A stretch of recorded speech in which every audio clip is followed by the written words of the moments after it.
Good evening, ladies and gentlemen. The regular meeting of the Historic Preservation Commission will be called to order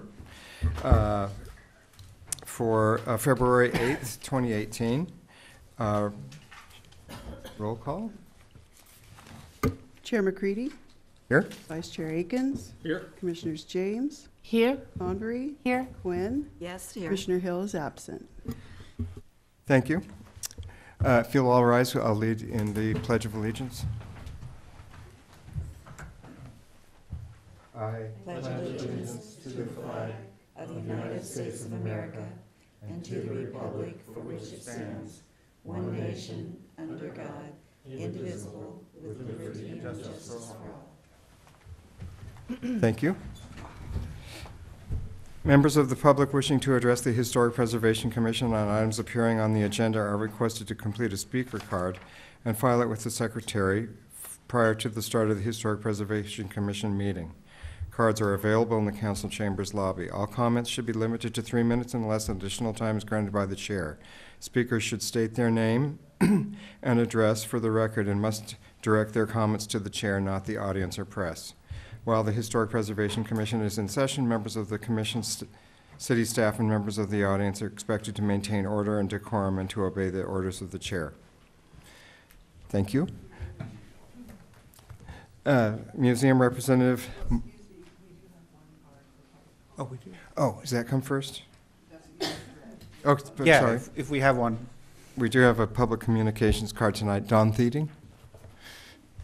I'm sorry. Almost raced by you.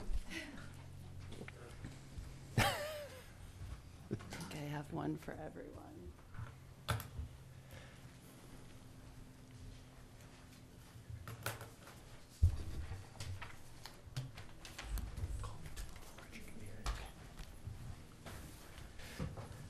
Good evening, Don Teeting.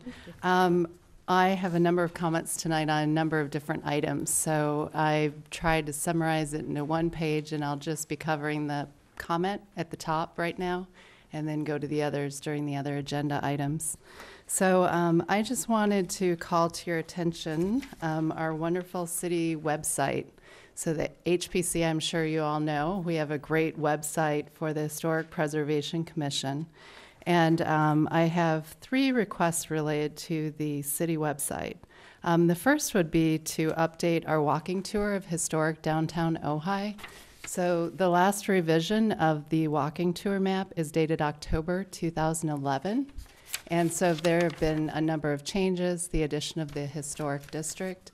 This walking tour map is wonderful for visitors coming into Ojai. When they stop in at the Visitors Center, we often give them a copy of this map that talks about the dates and the ages of the buildings. And it's a wonderful substitute for the Saturday morning walking tours that the museum hosts. If they are not in town on Saturdays, visitors can pick up this walking tour guide and learn a little bit more about the history of Ojai. So that's the first suggestion. The second suggestion is to actually update our City of Ojai landmark list. The list that's on the website lists 22 of the landmarks, and we're up to 25. I know a number of these were recently landmarks, so maybe this is already in progress. And It is, I'm told. Okay, wonderful. And the third comment on the website would be to add a link to the section of the city code that references the cultural and historic preservation law, as well as the conservation element of the general plan. Then all of the information would be available to the public in one location. So, thank you. Thank you. All good suggestions. Can I just raise one question on something Don mentioned? Go ahead. Okay, so in looking through our list, it does go through 22. We have 3 additional landmarks, Taormina, Westways, and the Westways, Smith Hobson, and the Nordhoff Grammar. I think the Taormina Historic District would like recognition on that list as well. It's on there. Yeah. I just haven't posted it. Okay, great. So again, and then those 3 are the ones that we've done since that. Thank you, Sherry. Excellent, thank you. With that, I'll invite Mark Lewis, museum representative. Thank you, Chair McCready, commissioners, staff. Slightly longer liaison report than usual. Bear with me. Museum, this Sunday, we're hosting Trial by Fire, a town talk. I'll be moderating a panel of folks who had stories maybe slightly more interesting than some of our stories about the recent fire, but maybe not. We all had stories about that. And we're mixing that in with the contextual history of previous fires which have threatened to destroy the community, of which there have been at least 4 counting the Thomas Fire, depending how you want to count them, 1917, 48, 85. And we have some folks who remember most of those. I haven't dug up anyone who remembers 1917, but we'll throw in a little history of that as well. So that's Sunday at 4:30 to 6. Third Friday, well, the museum, as usual, will be open and free, open late. Third Friday of the month, the merchants downtown have a special late night thing, and we'll be part of that as usual. That is on the 16th. The 24th, we're doing Mystery at the Museum, a very fun event. People come in and sign up, bring friends, compete for prizes. You solve a mystery by finding clues that are embedded in the museum, including the permanent exhibits, and of course our current temporary exhibit, the Art of Dennis Shives, which, by the way, is folding, closing, ending, going away on the 25th. So if you haven't seen that show, I really urge you to come by in the next 2 weeks. Also on the 25th, we'll do another town talk, which will feature former HPC Vice Chair Craig Walker, who may just be within the sound of my voice. This is a talk based on the book that the Arts Commission just published. Craig is the author. I have a copy in my hand. Copies are available for sale at the museum gift shop. It's a wonderful book. Ojai by Design, fine architecture of the Ojai Valley with a definite historical slant, since these are all buildings from the past by famous, wonderfully talented architects, and the one on page 28 happens to be owned by Commissioner Quinn. So that is the 25th, and Craig will be on hand, and I'll be on hand to make sure Craig shows up. Let's see. The next show after Dennis will be the annual Ojai Studio Artist Group Tour, group exhibit rather, and their theme this year is Scorched Souls. Not a coincidence. This will be the artists reacting to what we've all just gone through their art. That'll open on March 10th. And finally, a question. I wonder if there are any plans afoot here to make some sort of survey of the historical structures that have been lost, because we've lost a lot. Just today I drove up 33, and I can tell you the only thing left at Wheeler Hot Springs is the old Landucci's chimney from the restaurant. The wheel's gone. Matilla Hot Springs, which I think is on one of those lists, county or city, as a historic landmark, gone. The smallest post office in the world is gone. I think the original actually went away in the '69 flood, but the one that was built to look like it, yeah, gone.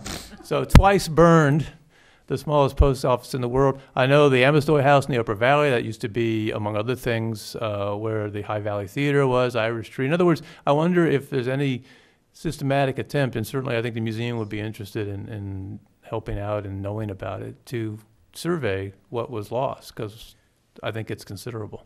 I think the Ventura County Cultural Heritage Board is doing something like that, For the whole but I'll county. find out. That'd be great. And the museum, again, would be happy to be involved. Thank you. Thank you. Pardon me.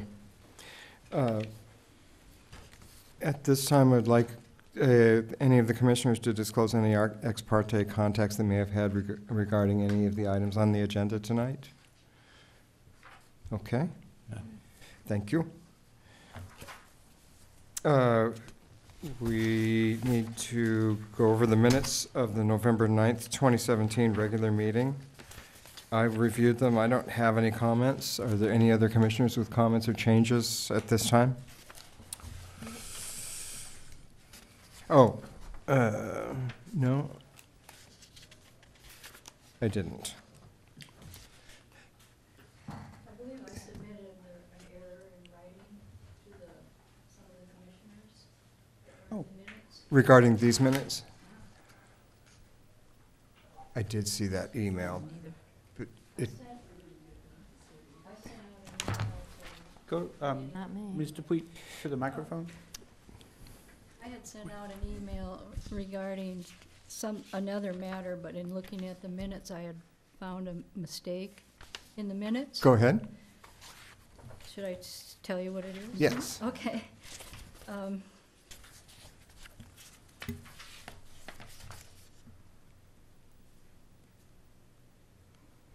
Okay, they read, we had been discussing. What page is that? Oh, do you want a copy?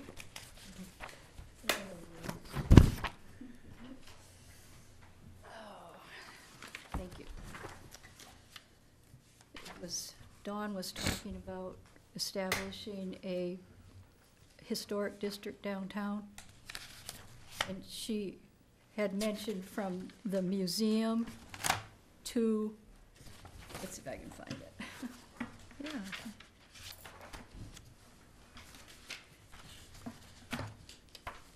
Oh, is this the November? Yeah. I'm sorry, I'm taking up your time. I don't know if I see it. Let's see. Yeah, that would have occurred in the public comment period. Yeah. She had suggested creating a downtown historic district. And what she meant to say was from the museum to Fox Street. And then I had interjected from the AT&T building to Fox Street. And what the minutes read was from ATT to the museum. I think that's That's not I'm good. not sure which meeting that is. It's not in this, was that a different meeting? yeah, it must have been a different meeting because they're. Yeah. There was a meeting before, I think. Are you sure, Mr. Pui, that it? Oh, it was the October, was there a November meeting? There was. I'm sorry. It was the October meeting. It was October 12th, sorry. Those are already approved. But they are. That's all right. But they're still on tape and on the website, so if you listen to it, it'll have your actual comments. And I make a motion that we approve the minutes as presented. Second. All in favor? Aye. Any opposed? One abstention. Okay, very I good. was sitting on the East Coast. The next morning, I got up in Norfolk, Charleston, or Savannah, not sure which, to watch the minutes and everybody's contribution, only to find out there weren't any. Okay, who seconded that? Commissioner Convery. Thank you. So, but it didn't record. The November meeting didn't record. Oh, it didn't record? No. There was no sound. Huh. Item 2, historic. Sound, but no. But I did want to make one more comment on an item on future agenda items that Sherry staff did provide to the Ojai Museum, the 15, 16, 17, 25 historical resource reports for our landmarks. And very much appreciated. It's one of your discussion items tonight. Yeah. Yes, that's what prompted it. Thank you. Any other comments on the meeting minutes from November 9th? Since they're already approved. Item number 2, this is the review of the proposed sign for the Taormina Community Historic District. And a very brief staff report standing in for Mr. Winiger, who's obviously not here. Okay, thank you. Mr. Summers? Thank you. He was unavoidably detained.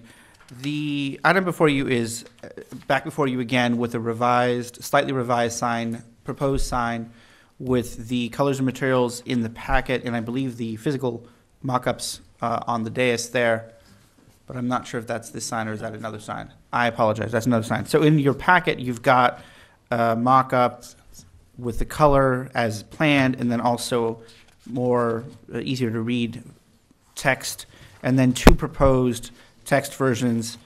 Mr. Winter has recommended the second version of the text, which is on attachment B, but I believe both are presented for your consideration. The proposed signage would be the usual 6 square foot size, made out of aluminum with gold copy, a brown background. The text is stated. And I understand that the question was raised, the price comparison between the aluminum versus the bronze. The aluminum comes in at $129 each for the 2 signs. The bronze comes in at $3,600 and change per sign. So that is a substantial cost difference. And I understand that some representatives from the Taormina community are present, and I believe wish to speak to the item. Thank you. Thank you. And so, okay. I don't have any cards for item number 2. Is the museum for the representative for the community here? We're here. We thought, would you like us to speak? Yes, please.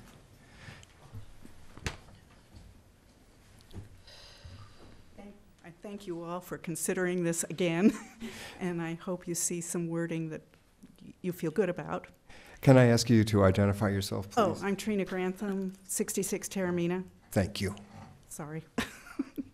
As far as the what it's made out of, obviously that's a price that I don't think the city wants to take on, and furthermore, I think it would be too heavy on a post or whatever to be appropriate. So, and many signs in historic districts are on posts and of less heavy material, aluminum kinds of things. So I think that's fine, and I think we're, you know, it's really up to you all which set of wordings you like, and pick and choose. It's because we think we want it to be what you want, because you know better in a way of what you like described for historic sites and historic districts. I have one thing. I looked at all the other historic plaques, and most all of them had the date that the buildings were built. And I noticed you don't have that, so the first 10 buildings were built in 1968. Just for your information. Yeah. If you could add that to it. And the last buildings were built in 1994. Yeah. Yeah. So it could be that spread if you want to do that, or just the founding of the community, 65. Whatever. I mean, there are different ways. Well, it's always, if you're talking so much about the buildings, you need to let us know when they were built. And Dawn, mentioned that here in her walking tour, that the dates of the buildings were included. Yeah. Yeah. Yeah. But all similar architecture, so, it's again, up to you how you want to do the founding it. date, like when were they built? So Yeah. 1968 was when the first 10 Sure, houses were built. Yeah. I think that's fine if Yeah. that's the way you want to. I mean, that's how they're all done on all these plaques. Yeah. Thank you. Okay. With that, I'll open it up to commissioners for comments. Commissioner James, I think, already gave her comments. Are there others? Commissioner Quinn? Well, I liked version 2, but version 2 has some grammatical errors in it. Okay. So if you'll just pass these down, I just made minor corrections to it so Okay. that it would make a little bit more sense. But there is one question that I have in here, and I showed this to my husband, who's a civil engineer and knows more about these things than I do. And he said, what is that? And so the question was, where did it go?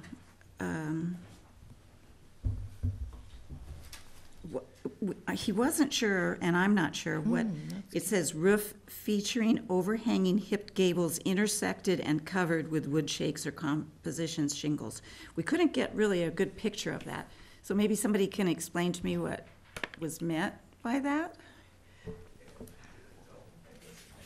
The wording is fine with me, but I didn't understand it. John Lambert, 11, Taormina Lane.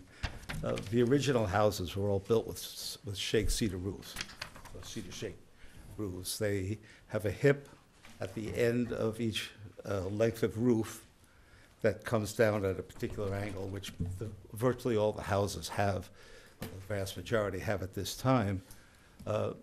The roof sticks out. It doesn't just stick the 6 or 8 inches out over the side of the home. It comes out a greater distance, which provides shade. So I think that's what it's talking about, the fact that there were cedar shake roofs, all of them, and persisted. We bought our house in 2000, and it had the original cedar shake roof on it. They lasted a very long time.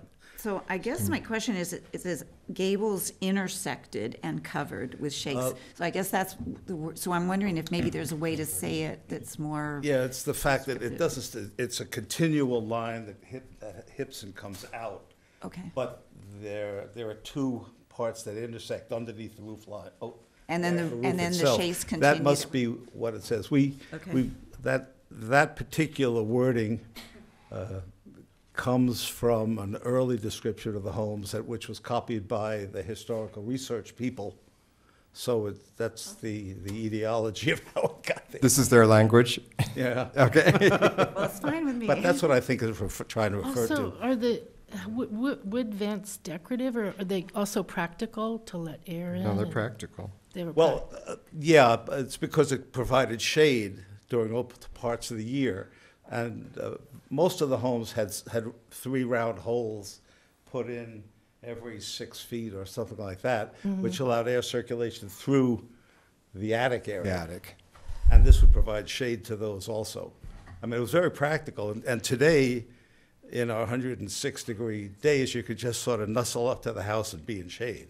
So it's worked very well. And it is one of the features of those. Yeah. Those are large vents, Yeah. vented areas. Those vented areas, but the large vents are at the end, each end of the roof, and are large triangles with slats in them, which was the primary movement of air. But these allowed it to come in along the edges, so there would be no, back when it rained, buildup of moisture, I imagine, in there. So a lot of the cottages have a sort of cruciform floor plan with the intersecting ridges. Is that correct? On the house Or- itself? Or floor plan? or a primary ridge with a secondary ridge framing into it? No, There's single ridges, there's no, okay. No, there My were, there mistake. were 5 or maybe 6 different plans that people could choose from that were offered to them when they first built it. And Okay. remember, most of the homes are on the smaller sides. So the word intersected is confusing. Yeah, I think it refers to the construction at least underneath the roof. If you go and you look up, you can see what happens. And, Okay. yeah, Yeah. then it says the streets are lit using period street lamps. What period are they from, the street lamps? Normandy. They were originally a kind of a Victorian lamp. Now it's a number of styles. Yeah, different Similar styles. because we've moved into street lamps that are solar. We still have some of the original gas ones in operation. A number of them are low voltage, and there are still some that are 110 volt, but with low LEDs in them. So various periods of Yeah, street. it was originally all the same. And we actually have some of those available for people who are changing out their lamps. But most people are trying to maintain that same kind of look, but with the advanced They're solar not just LED from one technology. period, they're multiple periods, yeah. Yeah, Eventually. it's changed over the 50 Over time. years. Thank you. Yeah, Sure. thank you. Thank you. So- I Other have a commissioner comment comments? about- Commissioner I have Aiken? another comment, Commissioner too. Convery? Thank you. First, Thais, thanks for the grammatical corrections, because that was something I noticed. But I also think the last sentence, which is a very long sentence, could be shortened to make something like, starting at where it says envisioned by founder Ruth Wilson, it could say founder Ruth Wilson envisioned Taormina as a Normandy village in which seniors could live and interact in the spirit of theosophy, period. Then, although no longer a restricted theosophical enclave, Taormina is a living legacy of the theosophical movement, etc., without the comment down there, just to even shorten it a little bit Yeah, that further. would be- Not that's fine. much, but, and I can send you that, Sherry. Thank you. That's all. I had a question. Did you want all the detail about the trees in there? Mhm. Not Yes. really. Okay. Because I was thinking the Westways house had all those trees, I mean, tons of them on 50 acres, and they never put the detail of all the trees. I don't know what the reason for that is. I personally didn't feel the trees was necessary either. I just tried to just, clean this up and leave everything in the way it was, but I'm sure the trees have all changed over the years and so on, and we're not landmarking trees anyway, so I didn't feel the trees was in, but needed to be in. I think that needs to be in because, for instance, 600 cypress is a big number. It's a lot. And they created that for the Normandy feeling, you know, to go with the entire community. Actually, it's Italian. That's Italian. I'm Well, sorry. But since it's a community, and that's maybe what grows here, because Normandy's a cold, Yeah. rainy area. You know, it's all part of the whole look of the Taormina community, which is Nobody- what yeah, we're But I landmarking. doubt that anybody's going to get a tree to grow that high. You know, they've been there a long time and they're all really high. Commissioner Akins? Actually, I think the vegetation in that area is a key feature of the community.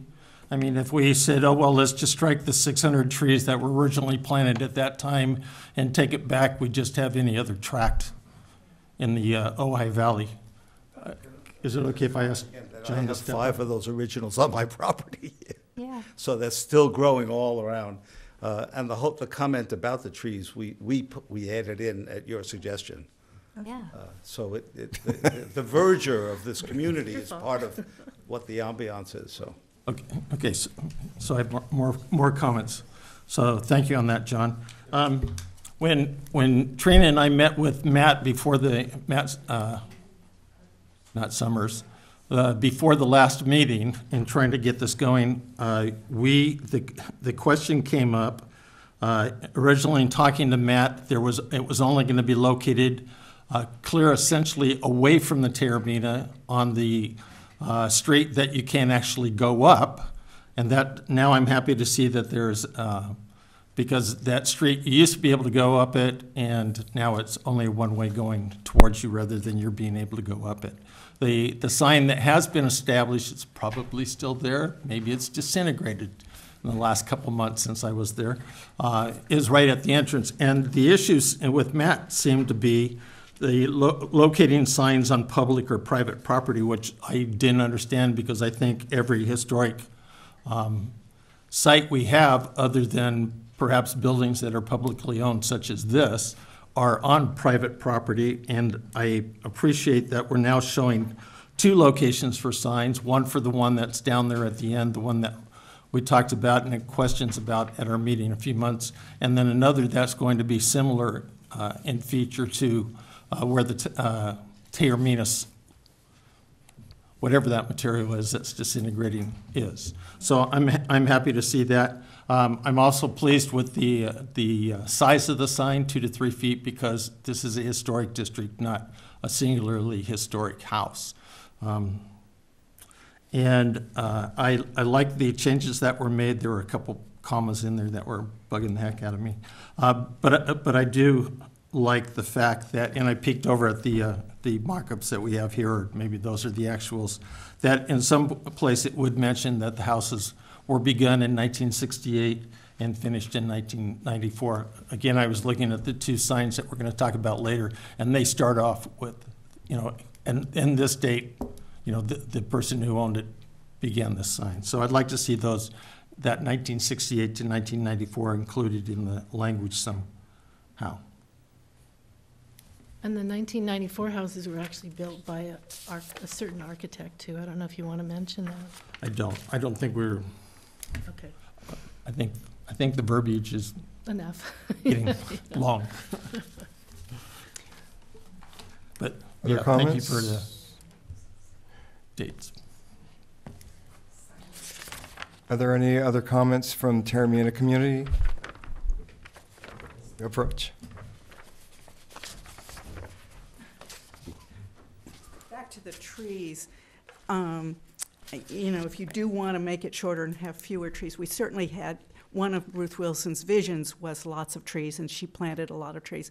But the key ones are those cypresses, because if you go into the community, they're everywhere. I And would you keep see them those. as sort of significant as part of our community. So if you were choosing to, compress things or whatever, that would be The one one to way keep. to do it. I just want to, sort of, they're the ones that were, That's good, yeah. her signature kind of thing. So,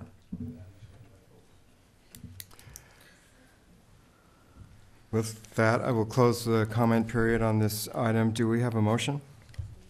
So I'd like to make a motion, if I could, please.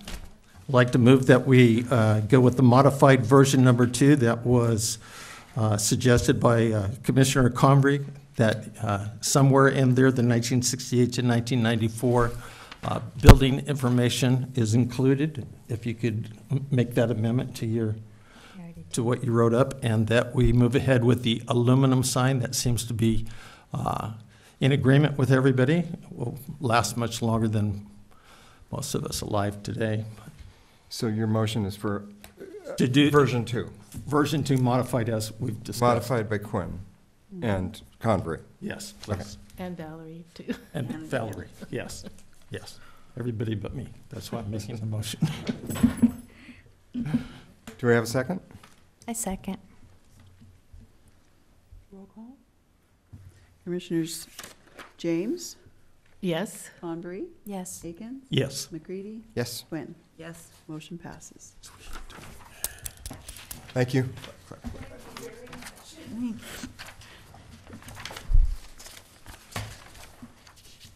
Item 3, review and discussion of the term sheet and draft proposed amendments to the Cultural and Historic Preservation Ordinance of the Ojai Municipal Code, Sections 4-8.01 through 4-8.23. Mr. Summers? Thank you, Chair. So on this one, the item is back before you after a delay of some time, reflecting a variety of challenges over the last year. Nonetheless, here we are. So what we've got before you are two documents. One would be the term sheet, which was before this commission previously and then before the city council. And then second, attachment A is the draft ordinance text that reflects the term sheet.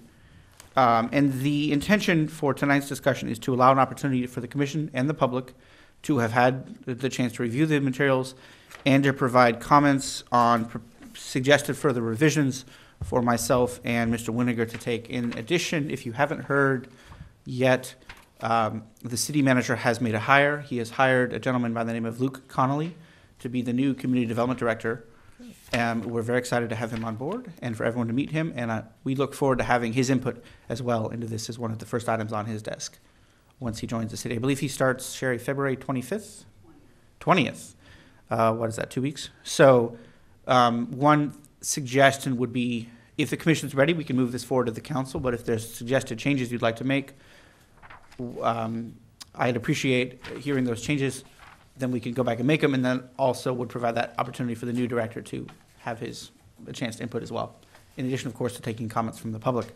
To give a real brief overview, and I know we've looked at this in detail, so I won't do every change line by line. I trust you've read the materials. There's a couple of overarching purposes to these sets of changes. One is to clarify some of the ambiguities that have arisen in the course of implementing this ordinance over the last now 2 years. Two is to build in the lessons learned from the 2 recent landmarkings that were completed by yourselves and the city council for this building and the school district's building, the Nordhoff School. In particular, some of the procedural things that we saw, there were some issues with the ordinance. All was done well, but we can clean up some of the language. 3 is to strengthen the historic resources reports that are received on proposed landmarks, to really specify in detail what a historic resources report should contain, that it should have clear and careful identification of the character-defining elements of a proposed landmark, which, to be very clear, was the case for many of the past reports, particularly the more recent ones. But we want to codify that to ensure that that best practice is built into the ordinance and isn't just a best practice, to ensure 50 years from now, 20 years from now, when we have folks who aren't in this room looking at this ordinance, they've got some strong guidelines and strong requirements for what a historic resource report should do. The next, to break out the current work permit process into 2, to be major and minor work permits, allowing a distinction between full-scale replacement or full-scale remodel. That's going to require, of a landmark, that's going to require full review by this commission, full review by a historian, perhaps an EIR or an M&D or some sort of CEQA compliance That's going to remain our strong process if this is approved, of course. But also to allow a minor work permit to be able to be approved for strictly interior work that doesn't impact a character-defining element of a landmark. That would be approvable, again, only if approved, but if these edits are approved by the community development director, but of course appealable to this commission and appealable to the council. And that would be, again, solely for interior alterations or remodeling, unless those interior elements are themselves a character-defining element of a landmark. We're all aware of a few landmarks around town that have interior character-defining elements. For example, the room in which we sit, these wood box beams are a character-defining element of this landmark. Any change to those would, of course, continue to require a major work permit. But if you had some of the single-family homes, for example, that are landmarked, where they're landmarked for their exterior features, changing out a bathroom or changing out some plumbing on the inside shouldn't require a full trip to the commission if there's no impact on the exterior, on the historic elements. That's the genesis behind the proposed addition of minor work permit as distinct from major work permit. And the last comment I'll make is that these also build in up front a recognition that a statement that the city's intent would be to have its preservation of its historic resources guided by the Secretary of the Interior standards for the treatment of historic properties, copies of which I don't believe in this packet, but were distributed previously to the commission, and of course are available on the city's website, I believe, and definitely on the Federal Secretary of the Interior's website. I'm available to answer any questions. This is a discussion draft. The goal is to have a conversation now that we've got some text in front of us. Oh, and I remiss. The last thing is that based on the tenor of the discussion at the February 14th, 2017 joint meeting between the council and this commission, staff recommends that this commission drop the proposed changes to the sites of merit language, or rather structures of merit language in section 4813, which previously had been proposed to add requirements to structures of merit, and that is reflected in the discussion draft on attachment A. But for reference, we have left in, of course, the term sheet, which had those proposed changes, which the commission remains able to recommend to the council, should it so desire. And just to remind the members of the public who may not be deeply familiar with these issues, the current Historic Preservation Code provides for the commission to recommend and the city council to designate structures of merit, which is also often known as sites of merit. As of yet, none exist because the city council has not designated any sites or structures of merit. That point has been previously of some confusion, and I'm happy to answer any questions on this. Thank you. So the requested revision from this commission was that the historic sites of merit or structures of merit would have some enhanced protection, and council has not done so because we don't have that list codified. Did I get that right? I think that the sense I have from the council is that they're not interested in jumping to that next step, but that could be part of the request formal from this commission to the council. Thank you. And that could be a conversation that could be had. Thank you. With that, I'll open up the public comment period. Don Teeting.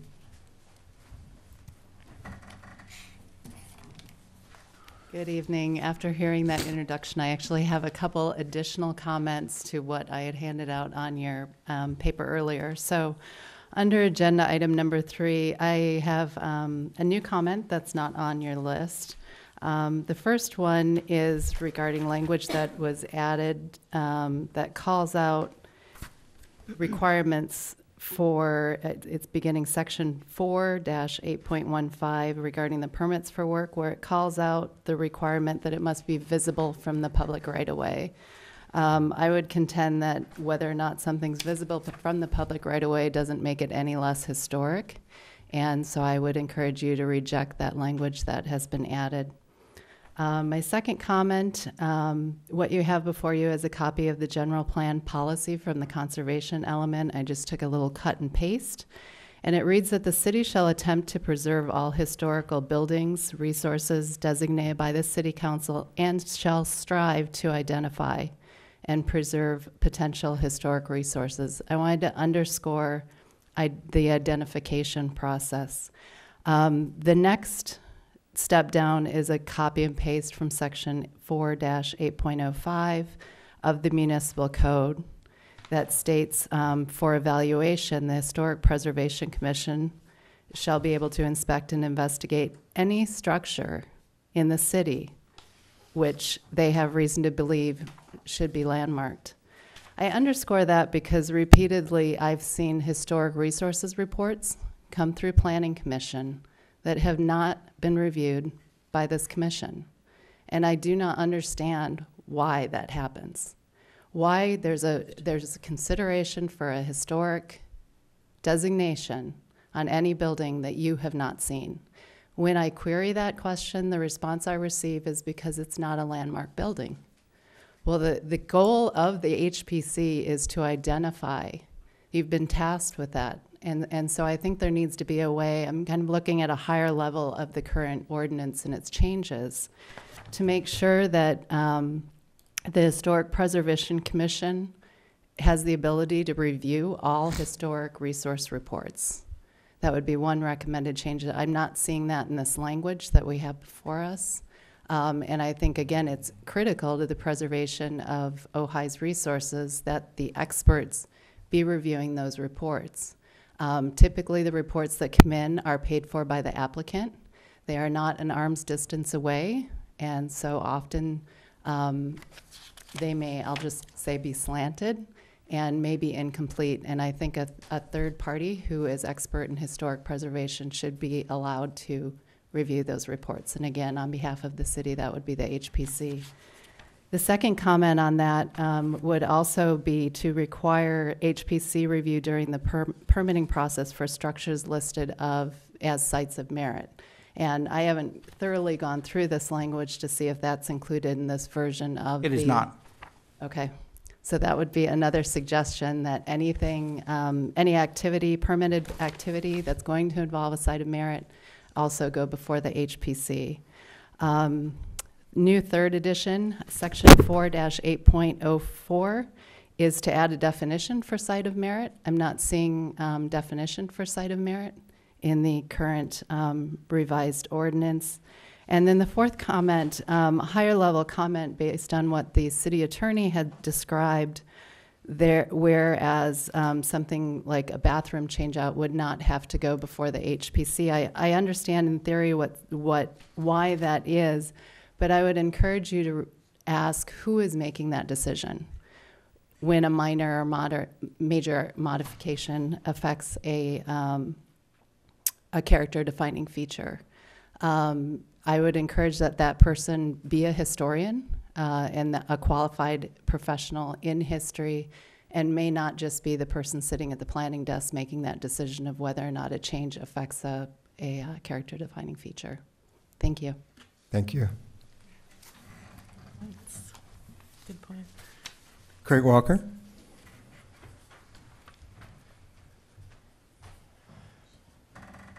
Craig Walker, 1160 Lake Avenue. Ojai is an historic town. We have an amazing collection of historic architecture as well as historic buildings that convey the story of Ojai's past and the history of Ventura County, California, and even America.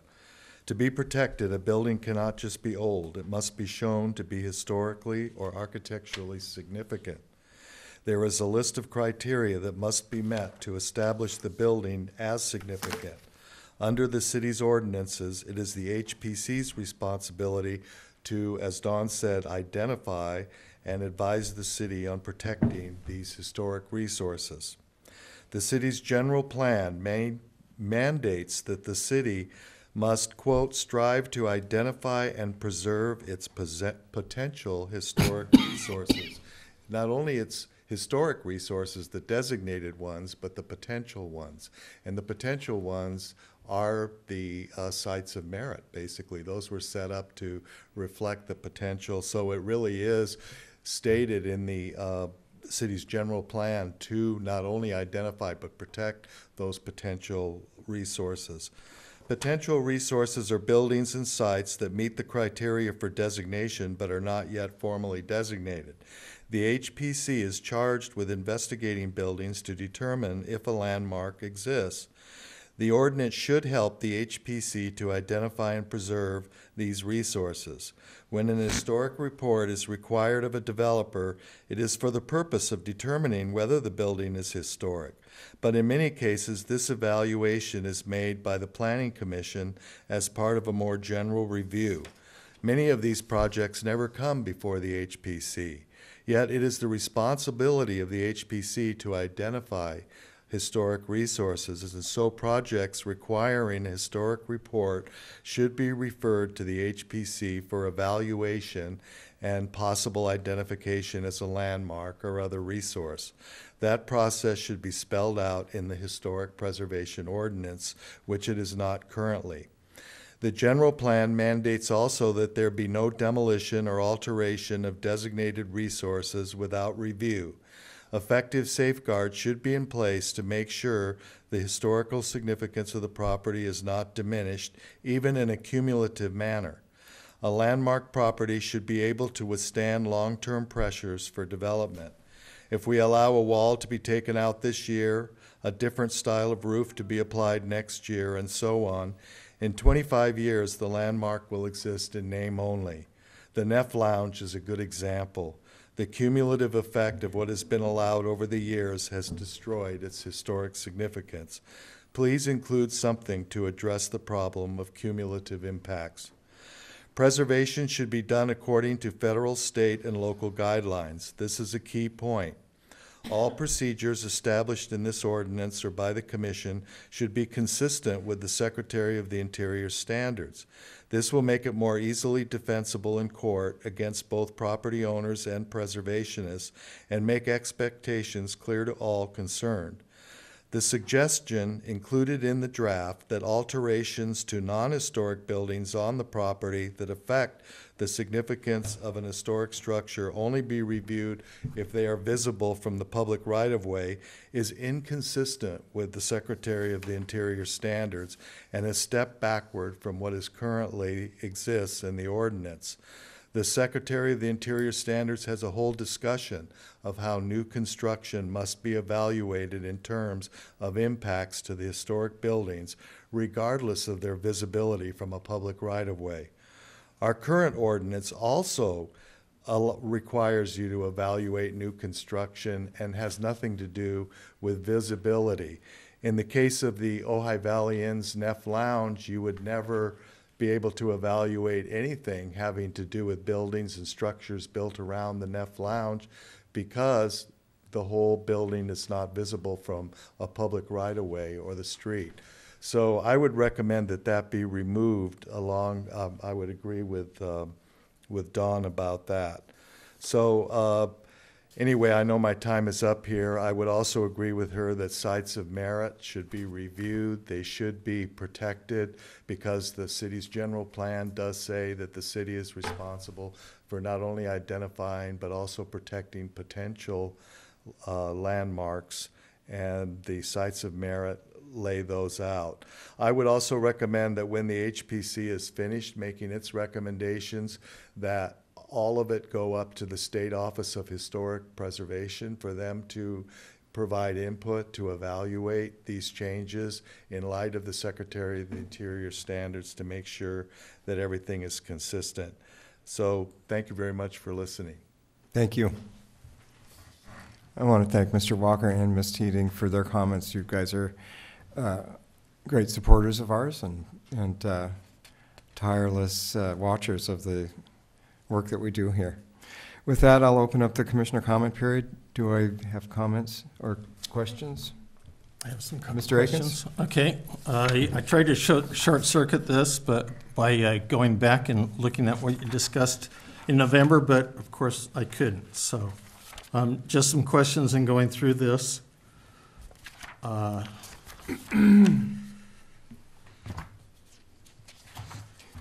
I interrupt? So that we do this in semi-orderly fashion, I'd like to each, commissioner to group his comments or her comments into one section and make their suggestions, and so that we don't jump back and forth and get things confused. Thank you. Mr. Quinn?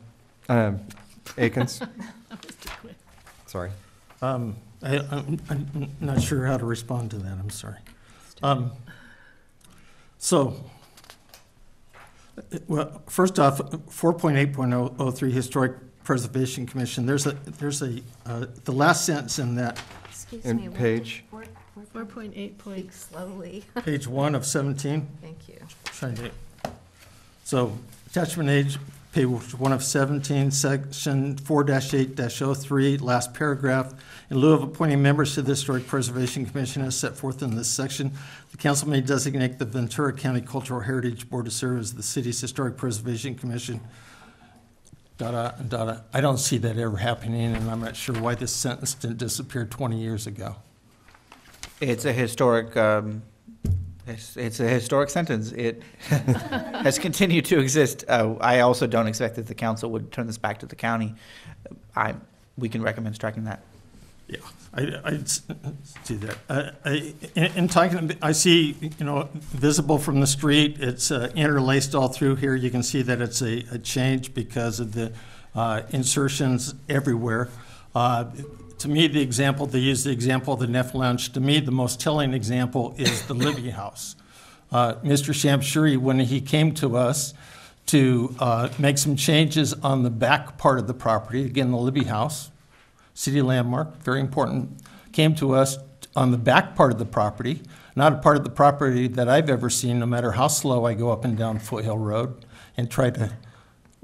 Right, it's not visible. The area that's being constructed is on the back of that property is not visible from the right of way. It's not, but nevertheless, Mr.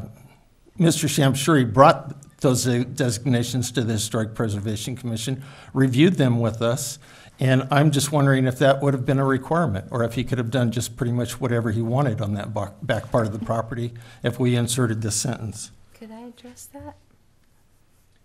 Pardon me? May I address that question? Commissioner Convery? Mr. Shamshuri came here because of Mills Act requirements. So the Mills Act actually gets rid of that visible from the street thing. That shouldn't even exist. If it's a Mills Act property, you have to come here, whether it's visible from the street or not. So that's Great. why he came. Thank you very much. That's very, very informative. That is true for any property subject to the Mills Act. Again, same page, going down to the bottom, inventory, it says, under inventory, the last sentence says, this information shall be made available to the public. This is talking about the historic structures of merit. We had a discussion with the city council sometime in the last couple of years in talking about the historic the sites of merit, the structures of merit. We noted that it was on the city council's page. Some people thought that was an endorsement by the city council. So the city council, one of the city councilmen basically said, well, I'm going to have that removed from the city website. That same city councilman in a later meeting said, well, no, that doesn't exist anymore on the city website. I looked it up while I was in the audience. It's still on the city website. So we have a bit of a balance on what historic structures of merit, the importance that it has. I think the key there is that in the section which, for those following along, is 4805, subsection B, page 3, sites of merit and points of historical interest which have been declared. As we've noted, no sites of merit have been declared. Whether or not the document exists on the website, it remains a public document of the then Historic Preservation Commission's proposed sites of merit. I confess I don't know the entire website. I'm not sure if it's still up there or not. I understand that it was going to be pulled, but I don't know if that's been done yet or not. It is up there. Here's Okay. the first page I printed out this afternoon. I didn't do all 42 of them, or 37 of them, because I'm trying to save on my printer ink budget. Understood. I have understood that it was to be removed because none have been declared. It is, of course, still available from the city clerk as a record. Oh, it's not on there. Okay. No, it was on there. Thank you. Yes? It also is, with respect to websites, there's a different, No, it's on the city website. I printed out the first page today. we have differing facts before us. I think the key is that whether or not it's on the web page does not control the import of the list. Okay. What controls the import of the list is the council's actions. Okay, so we'll leave that TBD because of that. I appreciate that it's on there. More information is better for me. Attachment, page 7 of 17, attachment A again, going down to the section there that talks about evidence of at least a majority of property owners within the district designation. We still have John who's here. So the definition of property owners became very important in the Taormina Historic District vote. Because if I was an individual and I owned 3 properties, 3 buildings there, I got 1 vote. If I was a husband and wife, as an example, and owned 1 building, I got 2 votes. Correct. So that became and I remember making it very clear so all of the 60 people that were here understood. That's interesting. The commission can change that language if desired. I don't know how many people remember, but again. Can I say something? Yeah, just a second. So again, that was. You're right. It was a matter of some importance. I forget the math exactly whether it would have, changing the definition would or would not have changed the result in that case. But certainly for the next one, that definition is key. That definition triggers who. And the definition is in that. Property owners, whether. The present language is property owners. And property owners is, again, designated as the individual, not the number of properties that you may own. Right, because it's not by number of parcels, each parcel getting 1 vote. That can be accomplished too. I checked about 5 other cities, their code, and they all did it by API number. So if you had 10 properties, you had 10 votes. So Ojai chose not to do that. That's their choice. I agree. I was just pointing out that it isn't cured in any way in this text. It remains as that, and again is, I appreciate it. I think the vote may have been closer. I don't know for sure, but I found it confusing that night. It was confusing. Just the principle of it. I'm not concerned about the vote, but the principle is that most people take it by how many properties you own. You get that many votes. In that language, the commission can recommend a change to parcels, voting by parcel rather than voting by number of owners, if desired. That seems more legally correct, but I don't know. Both are Those your defensible. comments, Commissioner Akins? Yes. Thank you. Thank you. Commissioner Quinn? I have comments. Commissioner Convery? Yes. First, I wanted to just address a few comments that were made during public comments. Don, when you mentioned Section 4-8.05 about evaluation, when people come for historic landmark designation, they present a report that is prepared by a third party. It's not the owner saying, here's my report, it's historic, and we don't go look at it. We look at every property we're invited. There's an open house, and we do review it, so they are looked at. And they are prepared by an independent third party. That's a historical resource company that's been approved by some state group or something, they're licensed. So those two, maybe you didn't have that information, but they are reviewed and they are independent reports.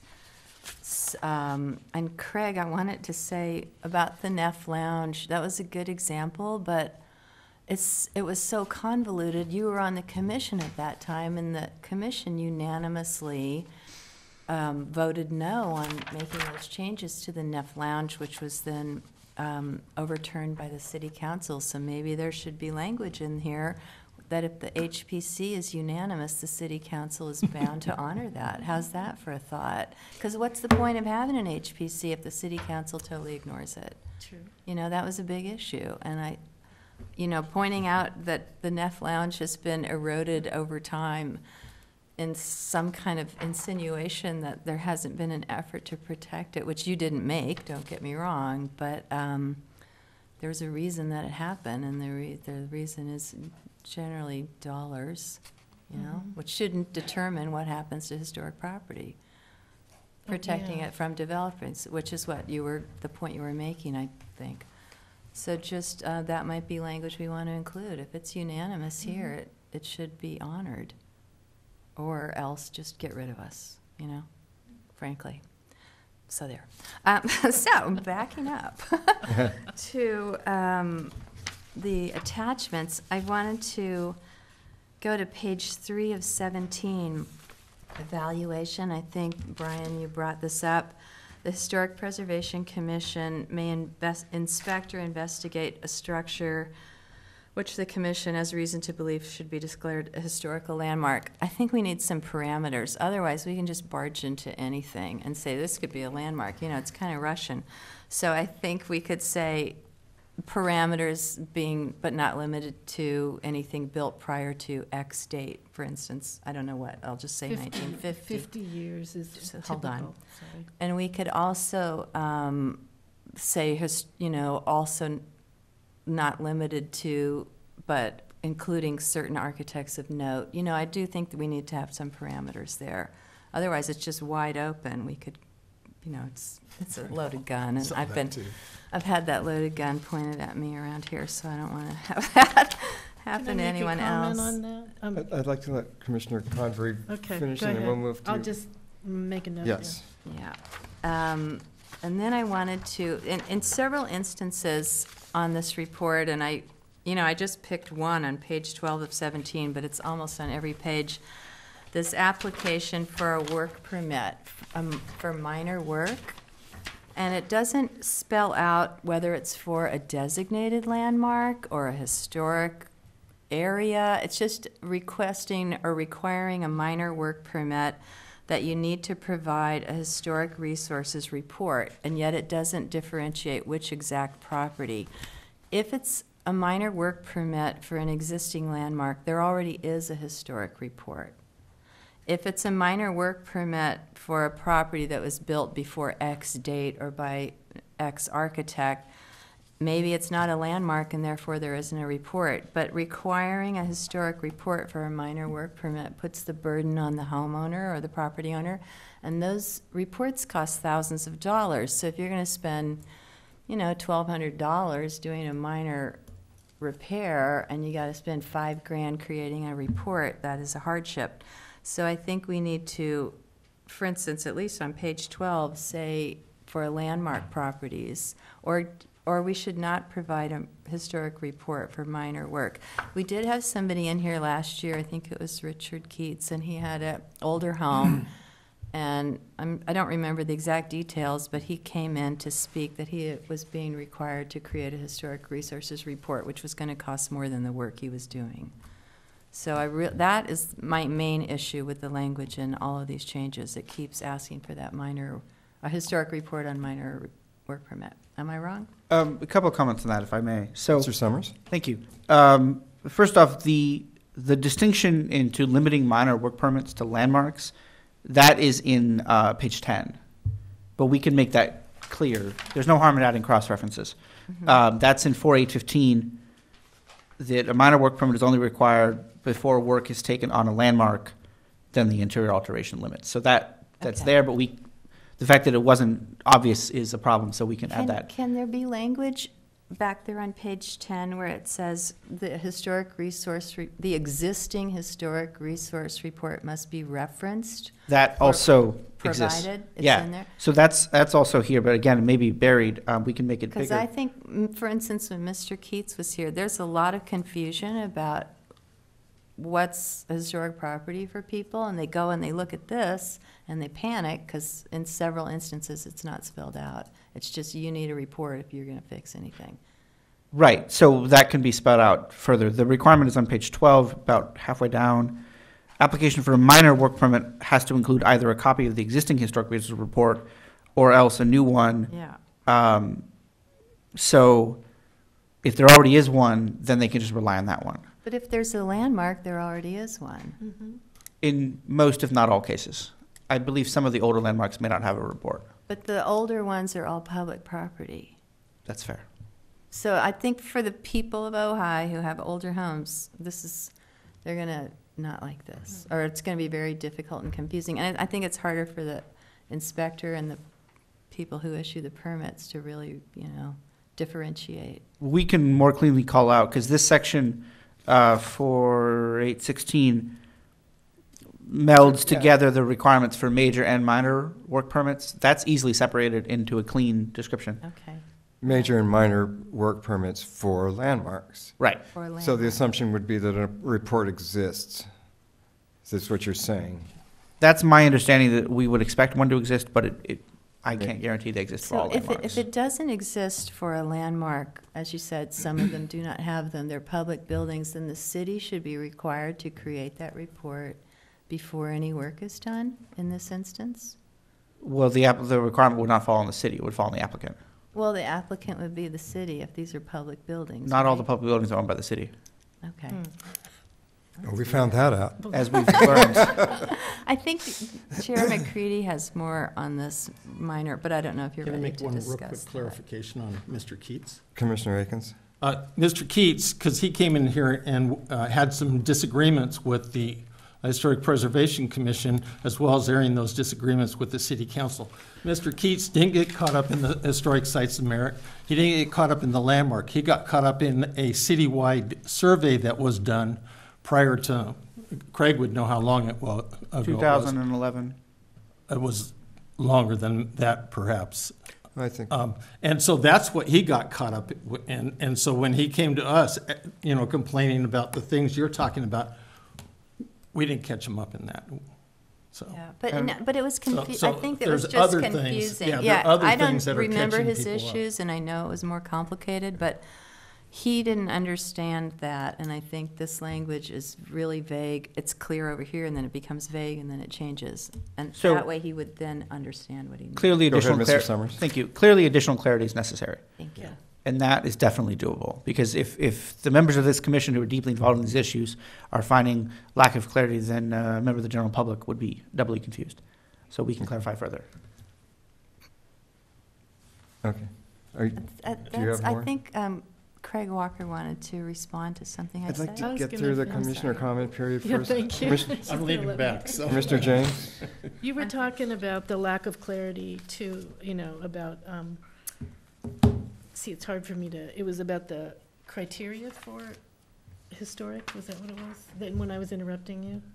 I don't remember. Anyway, what I was just gonna say is, if we're using the Secretary of Interior building standards, maybe we could also use the Secretary of Interior criteria for nomination, because it's more clear and,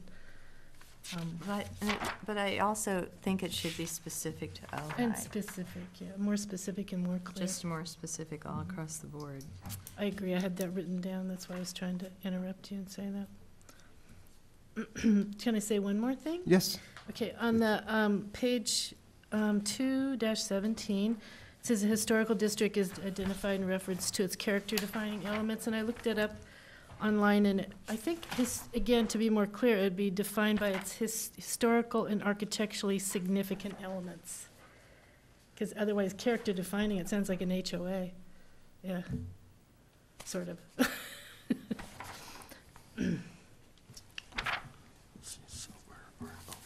That's it for me. Mr. Walker? You have to approach. Well, the tapes. I was going to point out that I think some of those historic reports are required by CEQA, not by this particular body, that sometimes if they're getting a discretionary permit, they have to go through the environmental review, and that's why they're required to do that historic report as part of the environmental impact.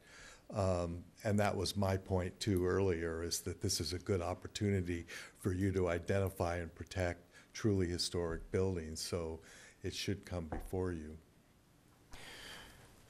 And what I would say to that particular issue before I go into my points is that, we do have the survey. I think you said it's 2011. I believe it's 2011. And the properties that were surveyed are tiered. And there's tier 1, tier 2, tier 3, and so in tier 1, a historic resources report is recommended, and so forth. So maybe we should be making reference to the city's survey someplace in here. The commission could ask the council to adopt that as a policy. When the survey was brought to the council, as I understand it, in 2011, the council rejected that and thus disapproved of the use of the survey for that purpose, the commission could ask the council to change that, revisit that policy choice. The present policy, and I am aware, of course, of situations in which the present policy was not followed, but those, I believe, have been rectified. The present policy is to not rely solely on the survey in those tiers because it was not approved by the city council. But that's a Okay. policy choice the council made that could be changed Okay. if the council did so. Okay. Mr. McCready, there's a lot of great timelines and historical timelines and architectural periods in that. I think it's pretty valuable. It certainly is a document with a lot of information. On page 3 of 17, under where it says major work permit, means a permit issued by the Historic Preservation Commission. We don't issue permits, do we? Yeah, I wondered about that too. Oh, technically you approve permits. They're issued by the, We make recommendations to approve, actually. well, the work permits are approved by the council now, or by the commission now. So, an application under current ordinance. Am I picking nits? No, it's a point worth discussing. Under current applications for a work permit, this commission does approve the work permit under the Oh. current code. Okay, Of course, appealable to the council. okay. But the NIT would be issued by versus approved by. Technically, it is approved. I think it's issued by the department staff Yeah, after th- your this says approval. approved. Okay. On page 12 of 17 and in other places also, where it says, "The Historic Resources Report shall be prepared in line with the Secretary of Interior standards for the treatment of historic properties." In line with is kind of weak. Yeah. I would say in compliance with, and Mr. Walker used the phrase consistent with. I think either one of those is stronger. Agreed, and a viable change.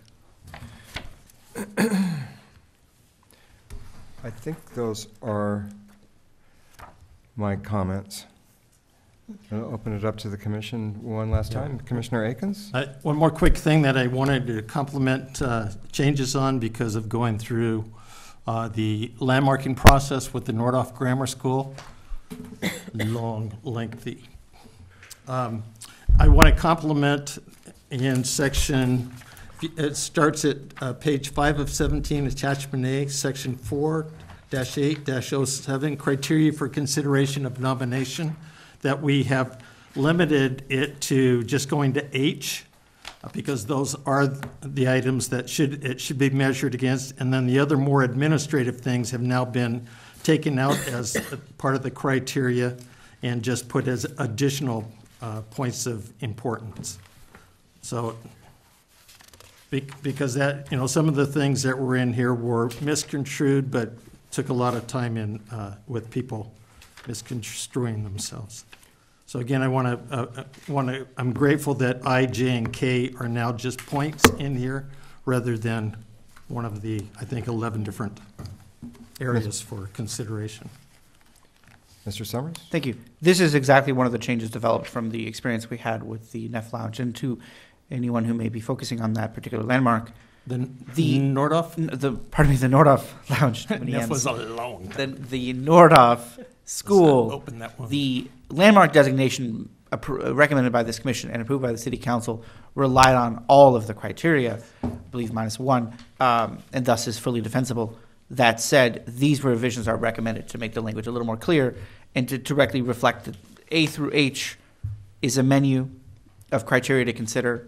And then the additional 4 on the bottom, H itself was divided under the current language, is 4 additional things that have to be met.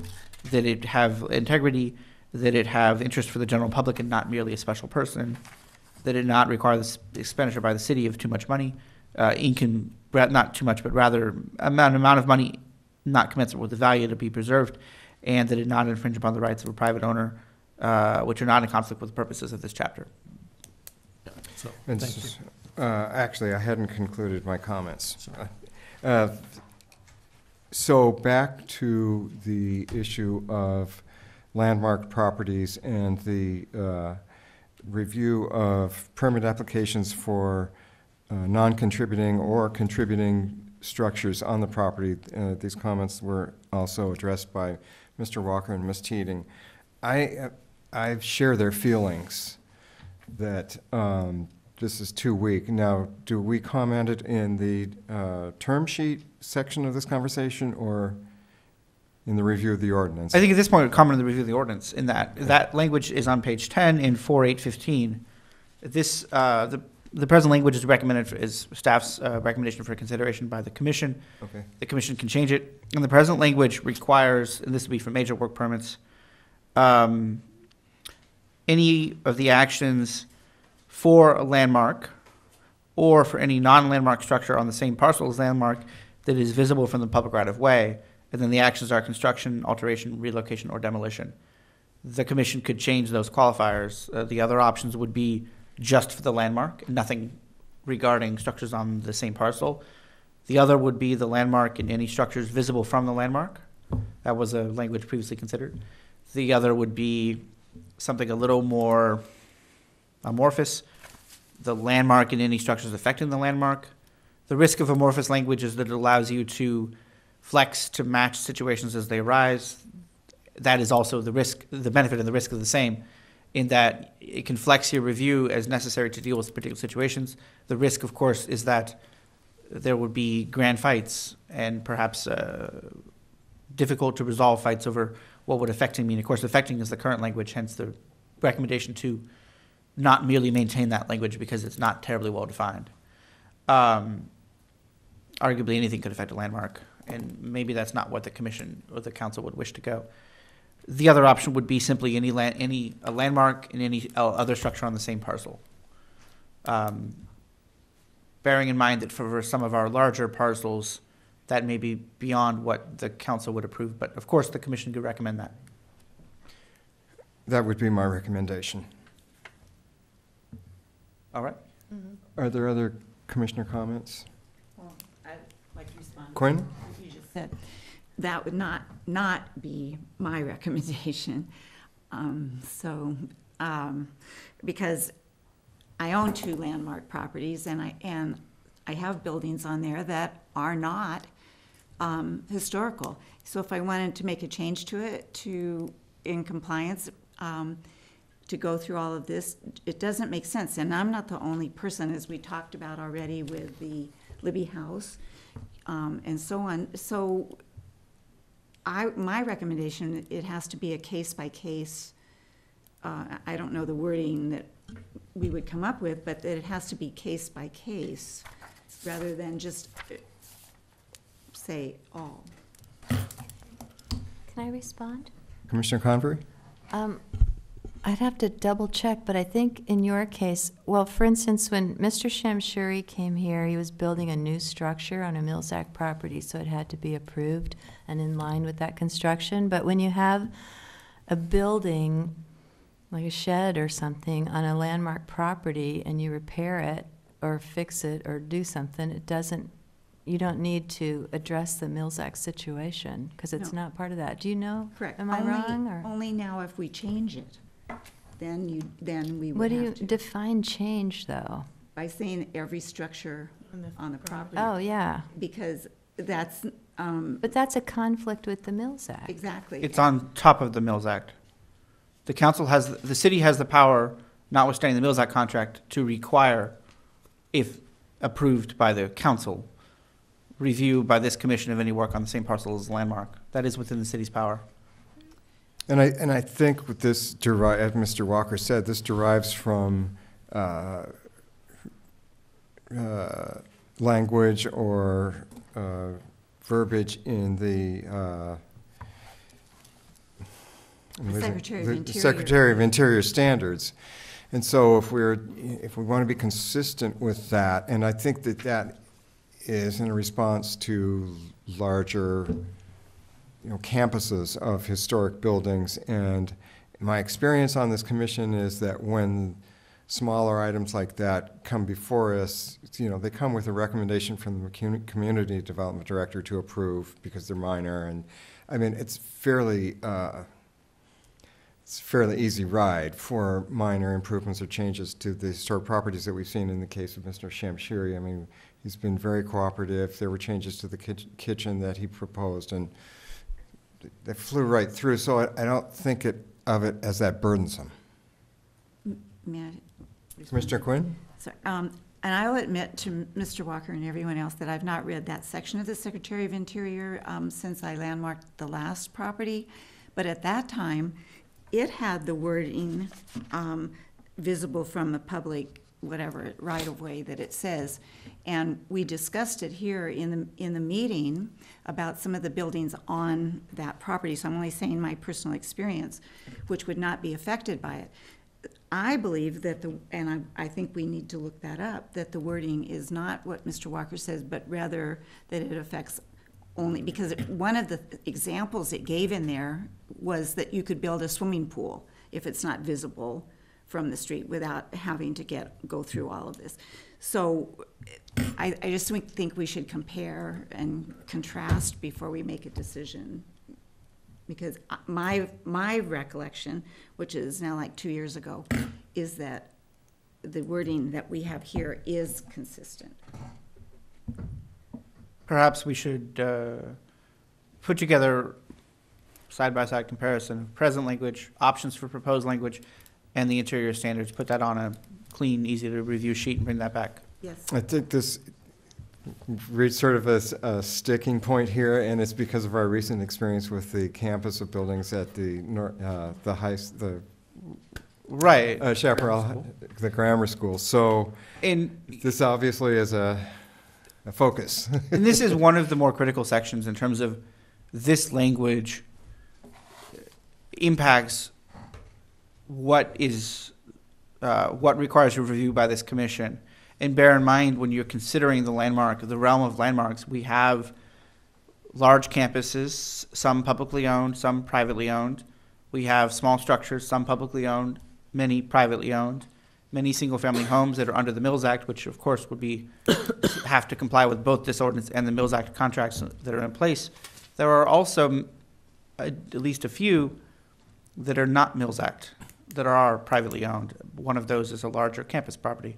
So there's additional sets of requirements. There's several critical paths that are at issue that are worth bearing in mind as you evaluate the impact of this language and how it applies in different cases. And of course, you could, depending on your wishes, divide up the language to reflect some of those different paths in different ways. For example, there could be one rule for structures on the same parcel as a landmark in some zones versus other zones. It could be single-family residences, you just look at the landmark. It could be things that aren't single-family zoned, you look at the whole property. For example, an option. Things to consider, but definitely sounds like we need to bring back some clear comparative language between the different options I've mentioned, put that up on a sheet so you can see them, and then the Secretary of the Interior standards. We can do that. It seems to me that if I were to summarize that, there's this last issue where we have campuses of buildings on a landmark site, and also the issue of historic sites of merit, which I've been advocating for enhanced protections for now years. And so those would be my final comments. Any other commissioner comments? Just a question on sites of James? merit. Do those have to have historical reports as well, or? The historic sites of merit? Mm-hmm. No, they do not. Okay. Just curious. Did you want to? I'll open up the public comment period again so that Mr. Walker can approach. I just wanted to ask that you keep the current language in the ordinance that just says, in the case of construction of a new improvement on a landmark or landmark site, the exterior of such improvement will not adversely affect and will be compatible with the external appearance of the existing improvement. All that says is that if you build something new or you change a building that's not historic, that it's simply not detract from the historic significance of the building it's next to, and that it be compatible with it. That's a pretty low bar, and so I think that the language that you have is fine, and I think that the Secretary of the Interior standards do stated in the same way. It just needs to be compatible and not detract from the historic significance of the property, and if it doesn't, then no problem. Thank you, Mr. Walker. Sounds good. I think John had a Please.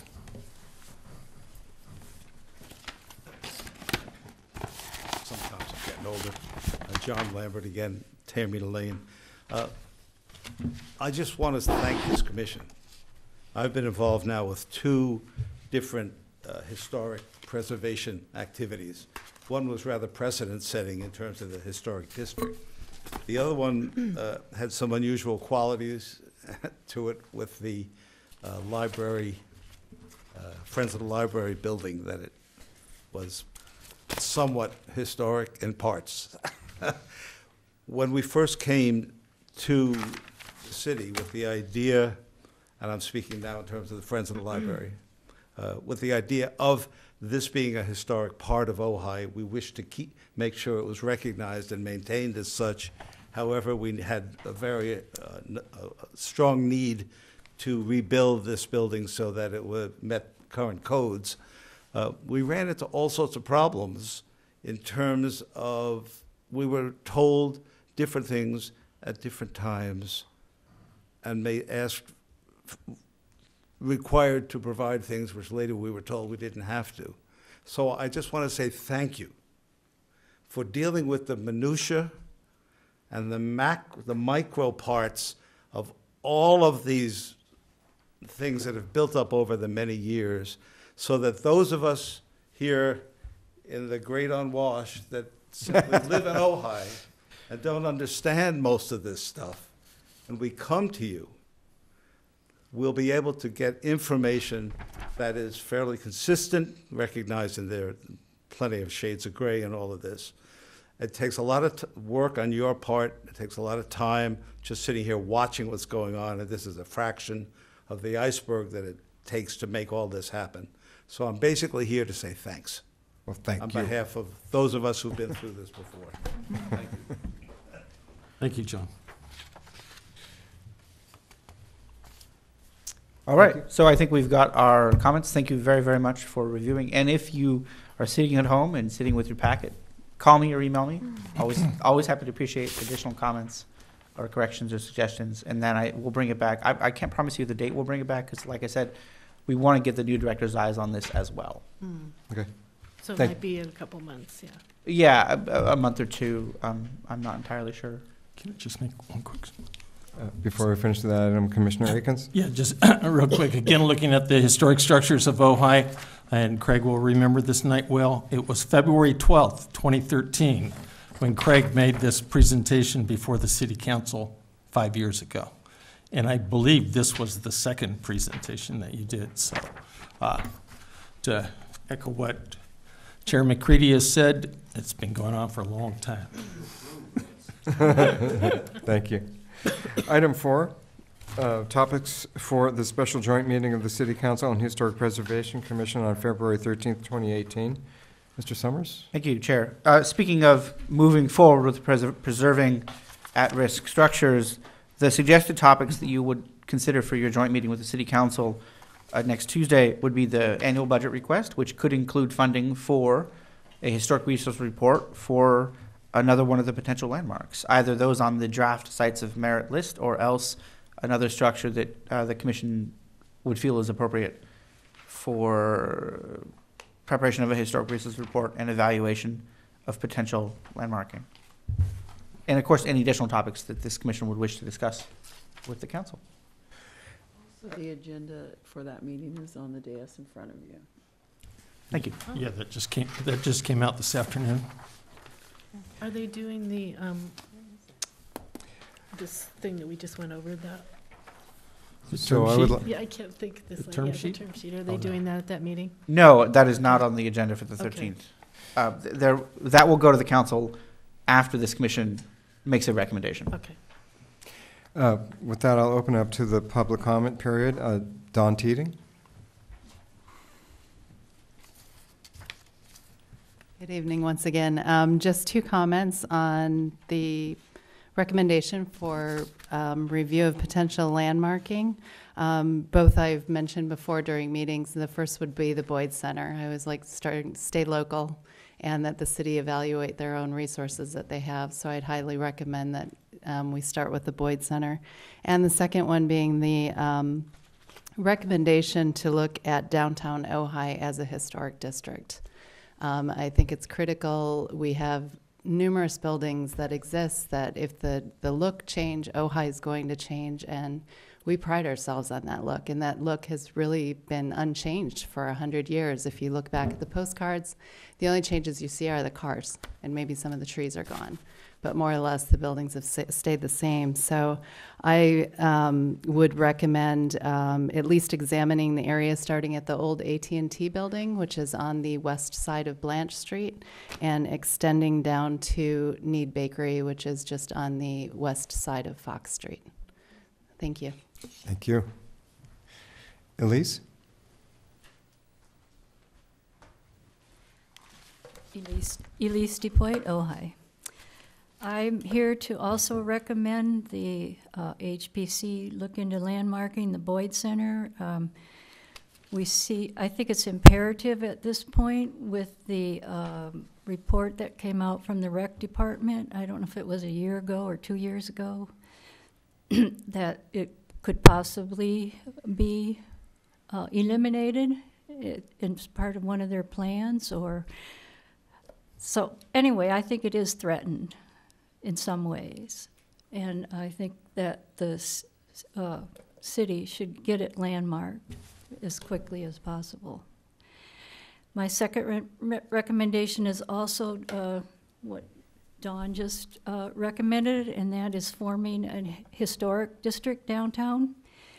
And I would, on the north side, I would also start from the AT&T building and go down to Fox Street, which would include the grammar school.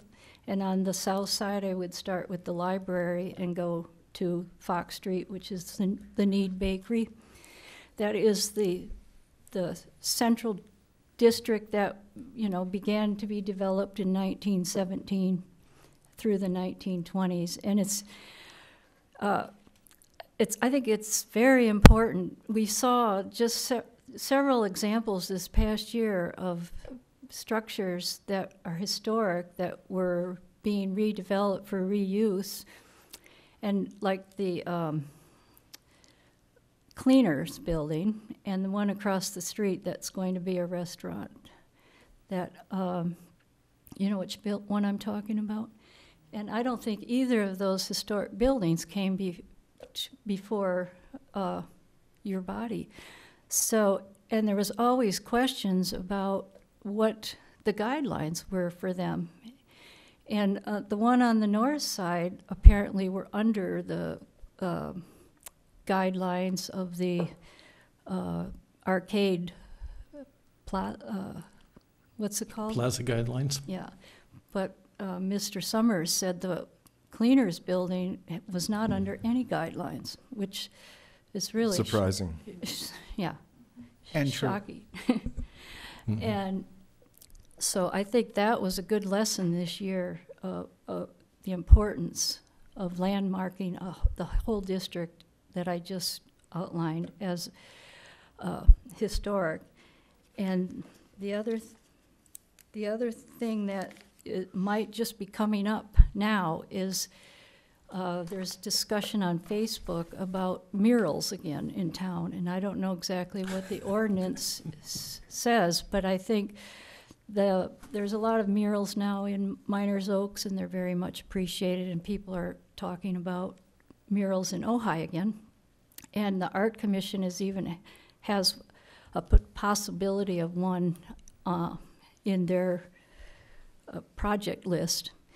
So I think setting this historic district and clarifying the guidelines for it and what the status of the murals would be important.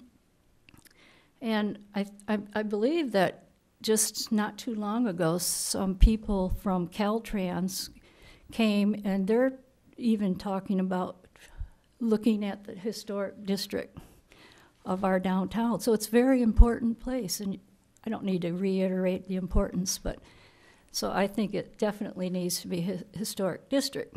And another building is the movie theater. Look, we saw what happened to that the past couple years.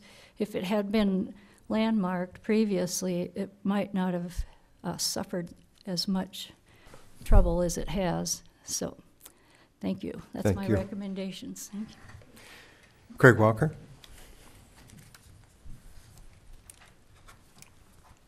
Thank you. I would agree that the city should consider landmarking or at least evaluating the Boyd Center and evaluating its historical significance and whether it should be a landmark, and also a historic district in downtown.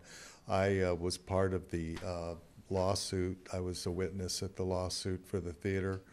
And I think one of the things that convinced the judge was seeing that if that theater were torn down and just any old building was put there to replace it, how it would damage the integrity of the whole downtown. So to say, well, the Historic Commission can't look at the cleaner building or the theater or the building across the street or to the east of the arcade because they're not landmarks, I think is very short-sighted, because the whole downtown, as we saw in our research on the City Beautiful movement, is an integral whole and therefore should be designated as a historic district. I think it would really help to preserve the downtown. And anyway, that's my recommendation on that. Thank you. Thank you. I'll open up the commissioner comment period. Commissioner Quinn? Thank you. I just wanted to say that the building on the north side of the street did come before us, but like, what, a year and a half ago? Yeah. And so we didn't, it was not a continuing visit. We gave our comments initially and then never saw it again, but we did have an opportunity to look at it. I just wanted to. Commissioner Akins?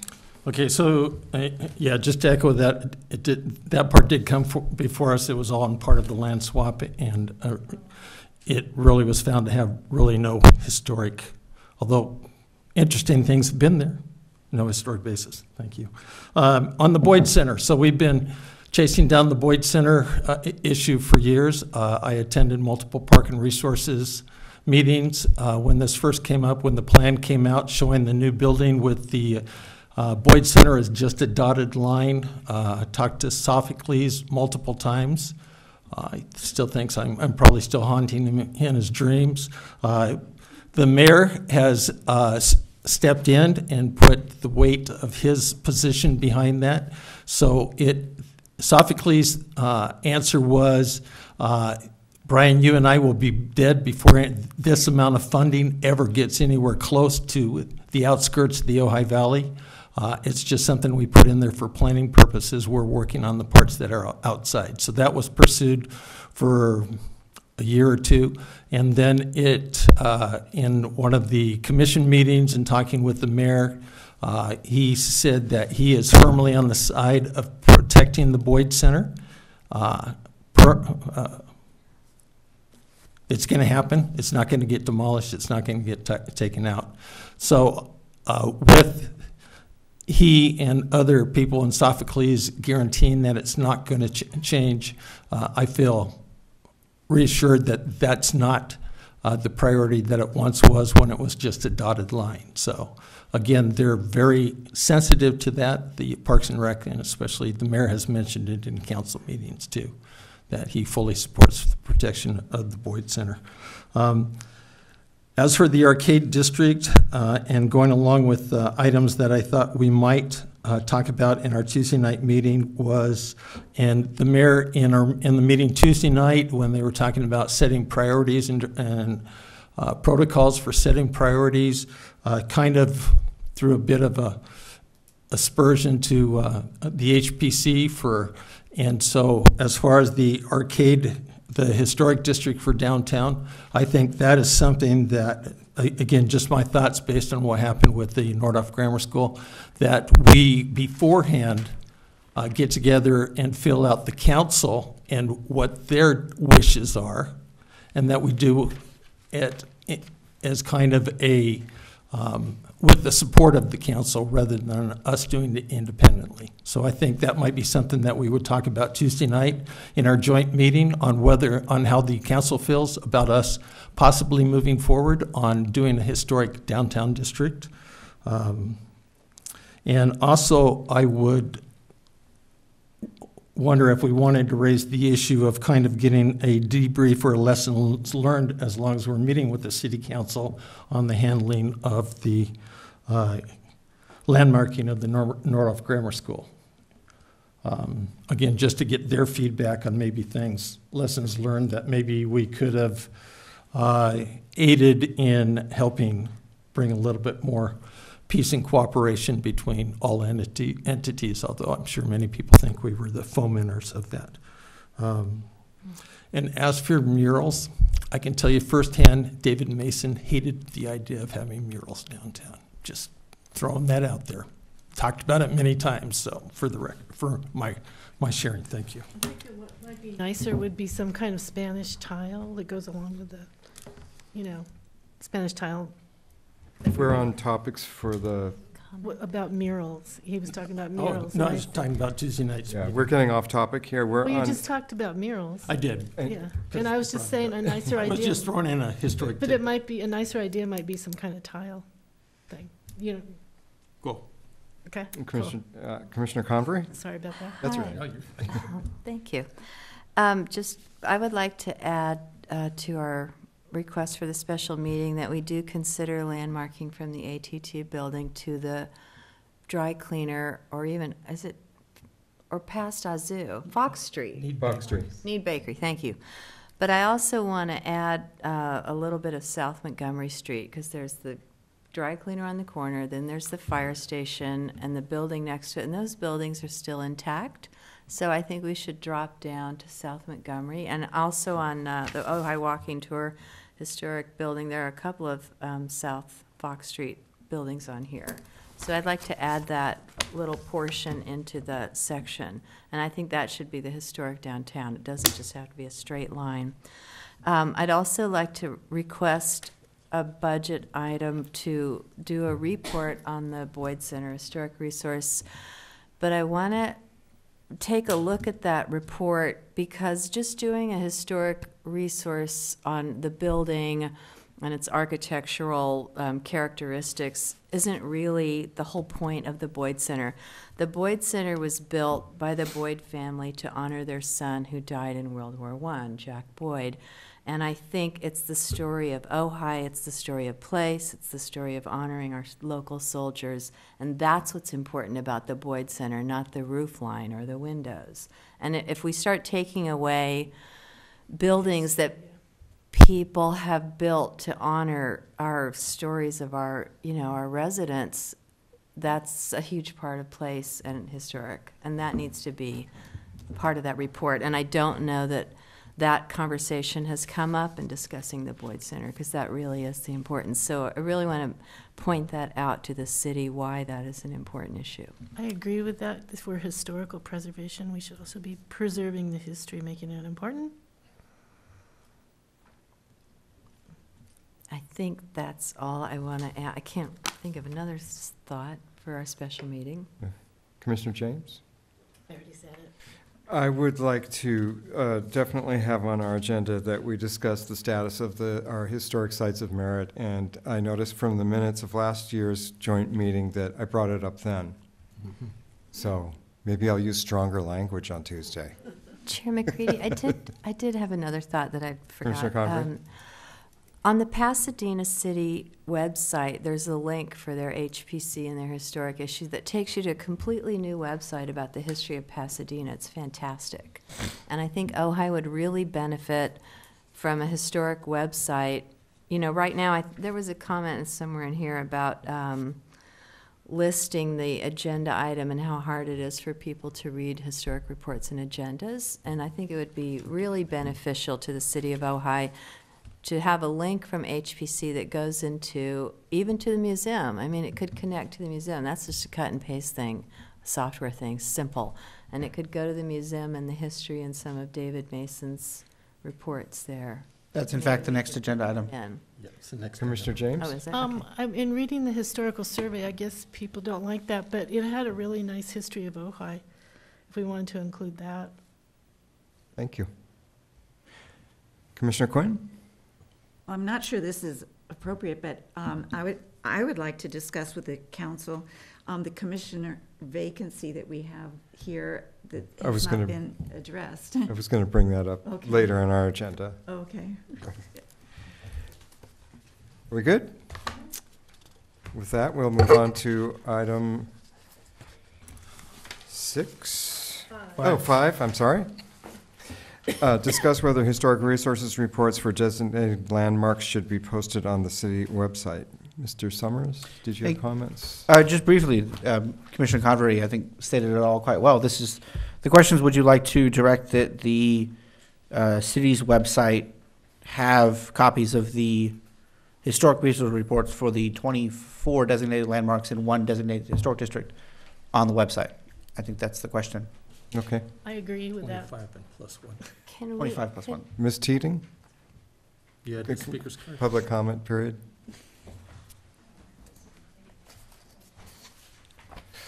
I would just like to support the placing of historic resource reports on the city website, perhaps under the HPC page. It's very difficult to find the reports right now. You've got to go back, and oftentimes the reports, there's been some time that's happened past after the report.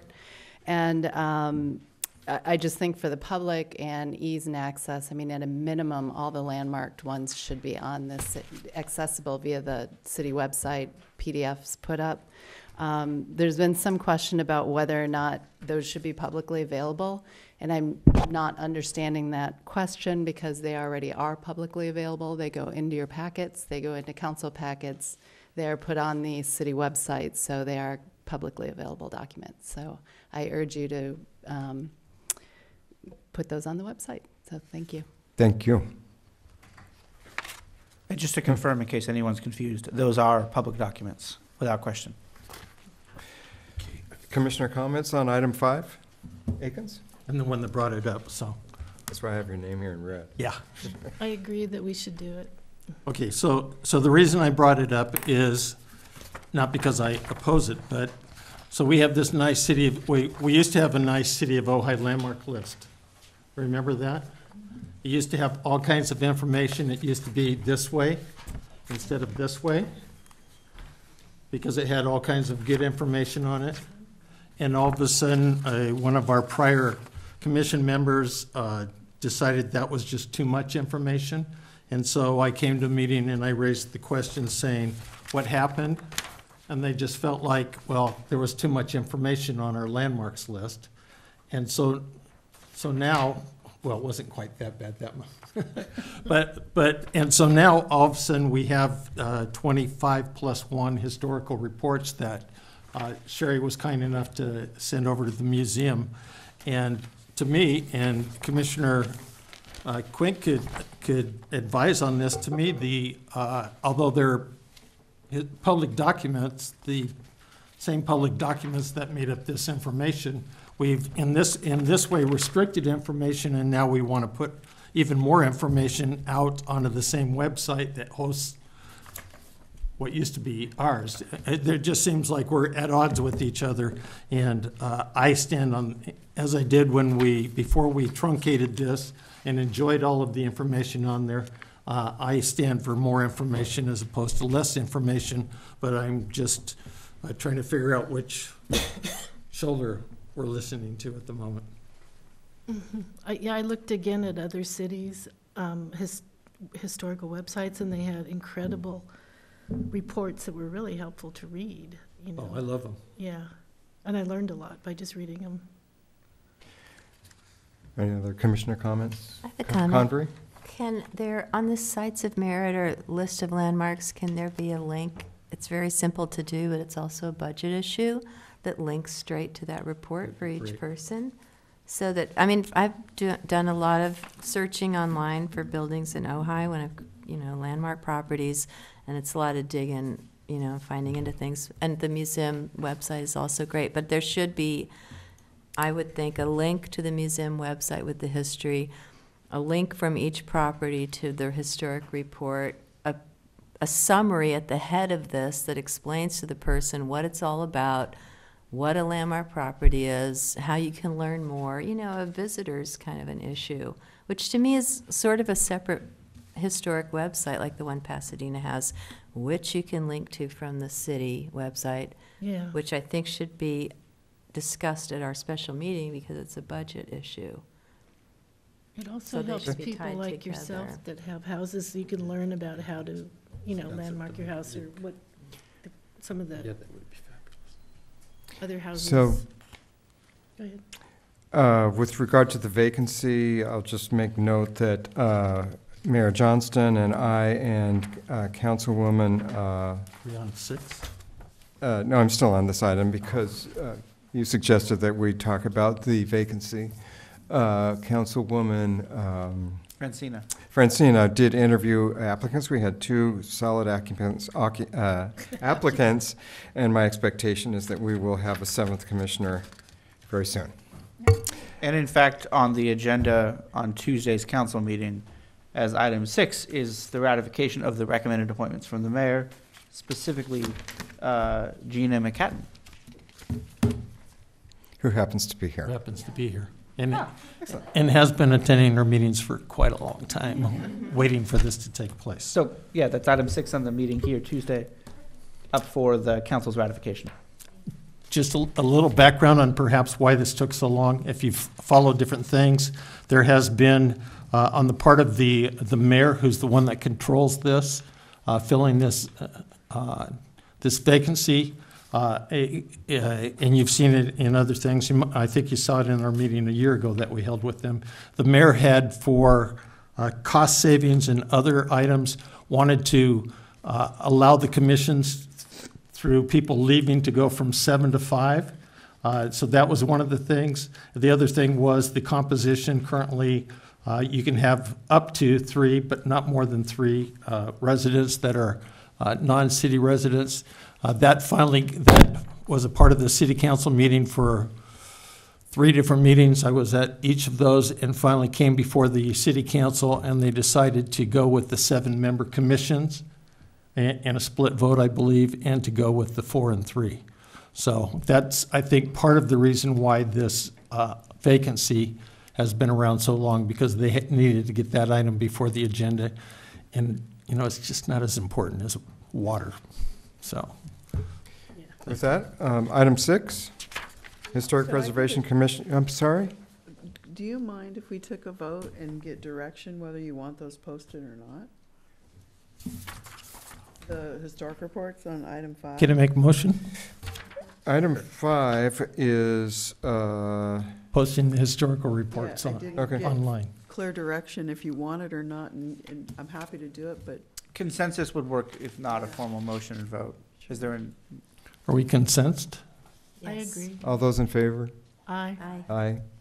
Okay, we're Opposed? consensed. and keep the abbreviated list, not the long list. I'll vote against that, but posting, and I love the fact, the link that Sister Convery, or Commissioner Convery, sorry, we're both members of the same church. Sister Herbruck over here, Brother Akins. So I like the suggestion that Commissioner Convery made in being able to link them. That would be fabulous. And all are in favor of that? Yes. Thank you. thank you. Item 6, meeting schedule for 2018.